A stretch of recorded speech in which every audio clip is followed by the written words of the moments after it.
اور اب کچھ خبریں تجارتی دنیا سے۔ Federal board of revenue FBR نے آن لائن شاپنگ پر سیلز ٹیکس کٹوتی کا نیا طریقہ کار متعارف کرا دیا۔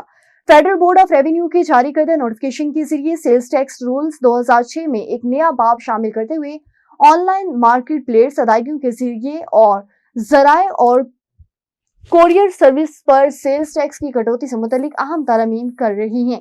FBR کی جانب سے متعارف کردہ نظام کے تحت کسی صارف کی جانب سے آن لائن آرڈر پر ادائیگی آن لائن یا کیش ان ڈیلیوری کے ذریعے کی جاتی ہے تو اس صورت متعلقہ ادائیگی کے ذریعے یا کوریئر کمپنی پر لازم ہوگا کہ وہ مصنوعات کی ترسیل کے وقت فروخت شدہ اشیاء پر سیلز ٹیکس کی کٹوتی کرے اور باقی رقم سپلائز یا ونڈر کو ادا کرے۔ 3 کروڑ روپے تک کا کاروبار کرنے والی کمپنیوں کا مائکرو انٹرپرائز میں شامل کر لیا گیا۔ وزیر اعظم پاکستان شہباز شریف کی زیر صدارت small and medium enterprise development authority کی اسٹیئرنگ کمیٹی کا اجلاس منعقد ہوا، جس میں چھوٹے اور درمیانے درجے کی صنعتوں کے فروغ، سمیرا کی کارکردگی، جاری اصلاحات اور آئندہ کے لائحہ عمل پر غور کیا گیا۔ انہوں نے کہا کہ چھوٹے اور درمیانی درجے کی صنعتیں ملکی ترقی اور معیشت میں نہایت اہم مقام رکھتی ہیں۔